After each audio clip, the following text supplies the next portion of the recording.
Yaratılış 45. bölüm hem 46. bölüm. Iosif açılır kardeşlerine. Iosif artık tutamıyordu kendisini hizmetçilerinin önünde. "Hepsiniz çıkın buradan," bağırdı Iosif. Dağçan onun yanında kimse yoktu. O açıldı kardeşlerine. O ağlardı öyle yüksek sesle. Hani Egiptliler işittiler onun ağlamasını. Da bu haber yetişti Faraon'un evine. "Ben Iosif'im," dedi o kardeşlerine. "Babam ta sağ mı?" Kardeşleri kala kaldılar. Bir şey söyleyemediler. "Yaklaşın bana," dedi Iosif. Onlar yaklaştığının Iosif ilerletti lafını. "Ben Iosif'im, sizin kardeşiniz. Hani siz sattınız Egipt'e. Ama kahırlanmayın, hem pişman olmayın, hani bunu yaptınız. Çünkü Allah beni burayı sizden ileri yolladı. Hani ki ben kurtarayım sizin canlarınızı. Artık 2 yıl oldu. Nice sürter kıtlık. Önümüzdeki ta 5 yıl ne tarla ekilecek, ne harman düğülecek. Allah yolladı beni sizden ileri.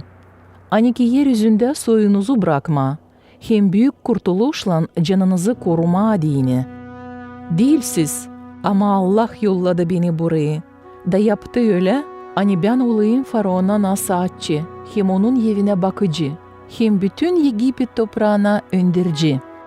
Tez gidin babamın yanına, da söyleyin ona, böyle der senin oğlun Yosif. Allah koydu beni bütün Egipet toprağına önderici.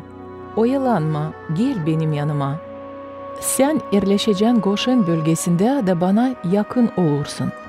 Hem sen, hem uşakların, hem unukaların, hem sürülerin, hem bütün varlığın. Orada ben seni bakarım.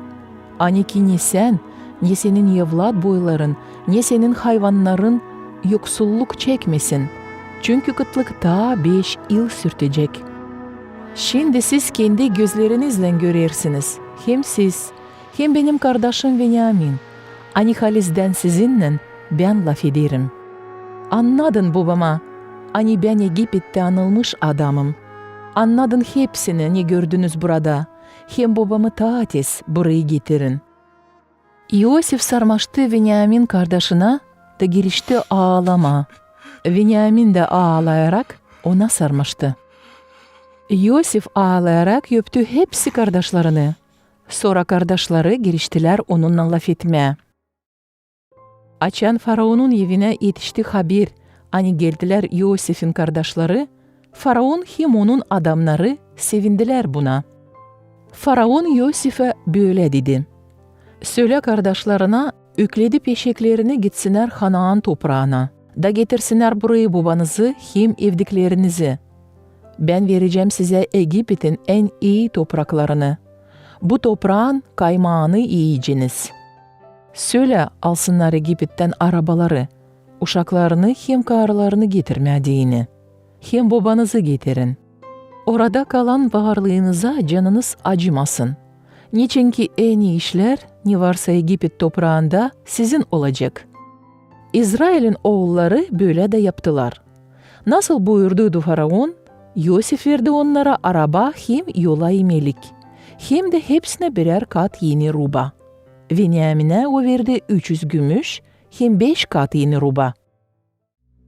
Babasına yolladı 10 eşek yüklü Egipet toprağının en iyi işlerinden. 10 dişi eşek de yolculuk için yüklü buğday, ekmek, hem başka yiyecek. Kardeşlerini yola geçirirken Iosif dedi onlara, "Yolda çekişmeyin." Onlar çıktılar yola Egipt'ten, da döndüler Hanaan toprağına, babasının yanına. "Iosif sağ selam," dediler onlar Yakov'a. "O şimdi bütün Egipet üstüne önderici olmuş." Yakov'un yüreği soğudu ama o inanmadı onlara. Oğulları anlattılar babasına Iosif'in söylediklerini. O kendi gözlerinden gördü arabaları, hani yolladı Iosif. Da Yakov'un yüreği yerine geldi. "Yeter," dedi o. "Benim oğlum Iosif sağ. Ölmeden gideceğim de göreceğim onu." Yakov gider Egipt'e. İsrail topladı bütün varlığını da yola çıktı. Yetişip Beerşeva'ya o çok kurban kesti İshak babasının Allah'ına. O gece Allah çağırdı onu bir görüntüde. Yakov, Yakov. Ben buradayım, cevap etti Yakov. Allah dedi, ben Allah'ım, senin babanın Allah'ıyım. Korkma, git Egipt'e. Çünkü ben orada senden yapacağım bir büyük halk.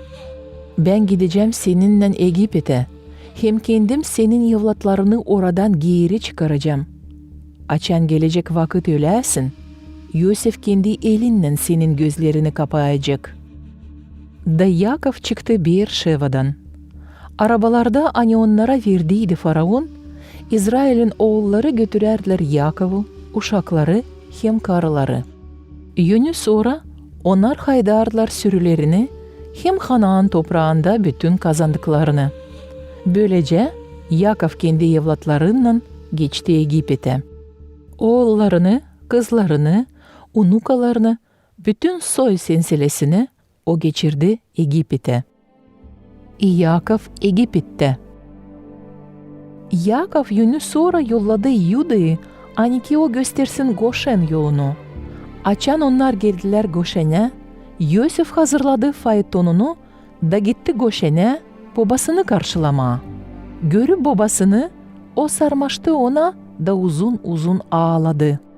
İsrail dedi Yusuf'e, kendi gözlerimle gördüm, hani sen sağysın.